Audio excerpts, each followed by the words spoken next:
60 na lettuce. Ma'am, lettuce po. 35, 3 for 100. Malutaw, maraming dahon. Sariwa, sariwa. At 6 na dosenang brown eggs. Thank you po. Brown eggs po, brown eggs. Yan ang nilako ko ngayong araw. Mahirap ba magbenta ng farm produce? Brown eggs. Paano po dito? 35, 3 for 100. 30 na lang. Day 5 ito ng paglalako ko. Tara!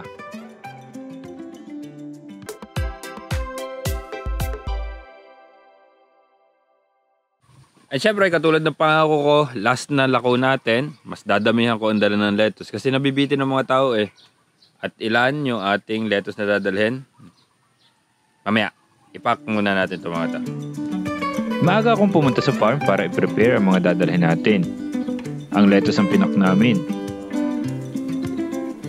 Medyo matagal-tagal kasi ito kasi napakarami. Natagal nga namin nagpack eh.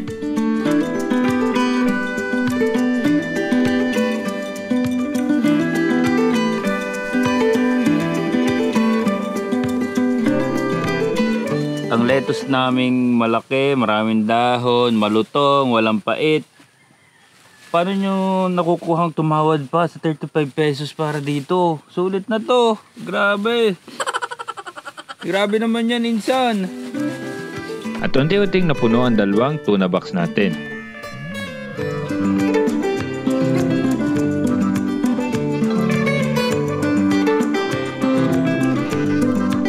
Dahil nakacycle lang tayo dito, di ba? Kaalis lang nung mga nakatanim natin, may pamalit na kagad. Ganong katindi. Grabe na yan, insan. Isanabay na rin naming ilagay ang sunod na seedlings sa system. Kaya pagkatapos mag-harvest, may kapalit na kagad. Yan ang efficient na system and cycle ko. Okay, tapos na tayo mag-harvest, di ba? May kasunod na kagad, may bakante lang konti, pero allowance natin yun para hindi magpang-abot yung ating mga lettuce. So, katulad doon, pagka-harvest namin noon next week, meron ng kasunod. Ayos ba? Okay, karga na natin to. Kaso, problema, hindi kasya ang dalawang styro sa bed ng ating sidecar. So, yun ang problema natin pag dalawa yung ating ano. Pero, ito ang best way natin, tapos yung mga itlog natin sa baba na lang. Yung mga brown eggs naman, nakapack na ito. Okay, meron tayong 6 na dosenang brown eggs. Sa mega box na lang namin ito ilalagay. Okay, starter pack check tayo. Siyempre ang ating long sleeves, ating signages. Alam ko lagi nyo binabanggit na magpa-tarpaulin na ako. Alam ko, I hear you. Pero print muna, huwag nyo akong pakalman. Hindi, joke lang. And then, battery ng ating camera. Then, syempre, ang ating stickers. Kasi nung nakaraan, nauna pang maubos yung sticker kasi sa ating paninda. Wala pa nga tayo nabebenta nung nakaraan eh. Naubos na. And then, syempre, ang ating mga panukli. Yan. Lahat kaya importante. Okay, tara. Sa daan namin papunta sa spot natin, may buhay naman bumili. Bumili si ma'am ng 3. Swerte na naman. Okay, nakabuhay naman oh. Katulad na nakaraan, sa daan nakabuhay naman oh. Tuloy na tayo. Bago dumiretso, naggas lang kami. At San Juan, Batangas ang ating target. Yeah, pwede lang mo dumaan dito sa Bantila kaya mas mabilis yung biyahe natin dito ngayon. Pero light vehicles lang nakakataan. Traffic lang. Ano yun? Generator? Okay na, nakalampas na kami. Pumesto kami sa harap ng Jollibee, kagaya lang nung nakaraan. Nag-ayos ng mga paninda. Ma'am, let's go. Ilagay muna natin yung ating signage.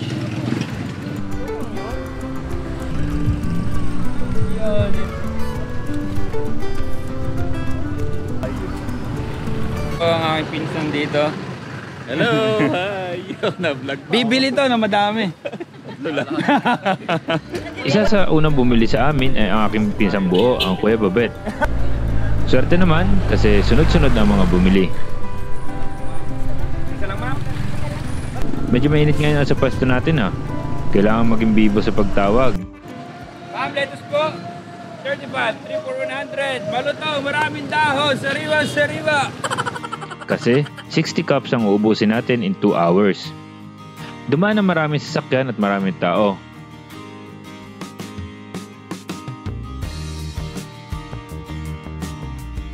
Si ma'am na nakakotse, ang daming binili. 2 dosena na itlog at 6 na lettuce. Thank you, ma'am. Hawakan niyo po. Pero mainit na. Tingnan nyo naman, buong katawan ko na ang nasa initan. Kaya kailangan na mag-move. Sa malapit lang din, sa may lilim. Lipat na ang pwesto. May bumili rin kagad sa bagong pwesto. Hindi naman kasi kalayuan. Ating suki din sa San Juan, si Sir Ulet, yung nakaraan. Palagi siya nag-aabang sa akin dito sa San Juan.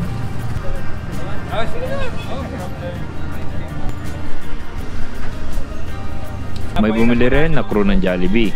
Bida ang saya talaga. Di pa rin talaga nawawala mga tumatawag ng 30 pesos na lang ang lettuce natin. Paano po lito? 35, 3 for 100. 30 na lang. Ma'am, mura naman yan sa 35, ma'am. Normal yan, kaya hindi dapat kainisan. Ipaliwanag na lang na sapat lang ang presyo natin. Okay, sales check tayo. Nakano na tayo? 37 out of 60. Tapos yung ating brown eggs, maraming bumili naman. Nakakalate na tayo. 3 out of 6 yung nabenta natin.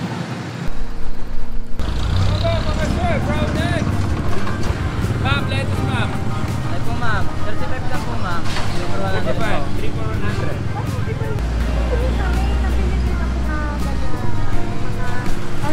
So may dala na rin kami tubig. Tipid din pag may dala kang tubig kasi masakit sa lalamunang magsisigaw.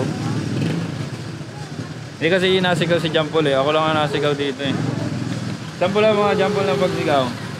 Tuturuan natin si Jampol sumigaw ng tama pag magbebenta. Kasi dapat may gigil. May gigil dapat. Lettuce po, brown eggs! Bili na ma'am! Lettuce po, brown eggs! Ma'am, sir! Ayan, pinakita ko kay Jampol. Oh, ikaw naman doon. Pakita mo! Pakita mo! Uy! Pero in fairness kay John Paul, gumagaling na siyang magbenta at sumigaw. Ma'am, lettuce po! Sir! Brown eggs! Bili na po! Active na active. Noon na kasi, ako lang ang napapaos. Ganun daw magbenta pero nagtanong siya nung kung ilan, wala mo siya tinatanong. Maya-maya, dumating pa ang aking lucky charm at may dalang pagkain. Okay, sales check tayo. Ang natitira ng 9 out of 60, so naka 51 na tayo. And then 2 out of 4 na brown eggs, naka 4 na tayo. Not bad. Eh, ano pa lang tayo? Mahigit 1 hour? 1.5 hours na tayo. Maubos ulit natin to in less than 2 hours for sure. 2 hours lang. Kain na. Nag-alok na rin ako sa mga dumadaan. Kain! Buti walang kumuha. Pwede namang kami lang sumigaw. Si Ate JJ din sisigaw. Ma'am, lettuce po, brown egg. Mahina sumigaw. Malakas pahina. Pero isang sentence yun. Anyways, for sure, big help. Liliman na lang yung natitira natin lettuce, 2 brown eggs. Kaso, tingnan natin kung masasold out dito tayo San Juan, kagaya ng Candelaria last time. Tingnan natin. So yung basag, di-discounted na lang natin yan, ma'am. At isa-isa nang nabili ang lettuce. Pero ang last tatlo, naging matagal. Ma'am, lettuce po. Ma'am, lettuce po! Bawi na po kami! Bili na lang! Pero nabenta rin. For the last two, napadaan lang si madam. Binarat pa ako. 60 na lang daw ang dalawa kasi last naman na daw. At kami naman daw ay magkalugar. Eh di sige. Hawak mo na po ma'am eh. At 60 lang ang inabot mo sa akin. Nabenta pa. Pauwi na sana ako. Nabenta pa. So binigay ko na ng 60 yung dalawa. Tumawad siya kasi nakita niyang paubos na. Para sa 2.5 hours na pagbebenta, 2,060 pesos para sa 60 na lettuce. Kasama ang discount para sa 3 for 100.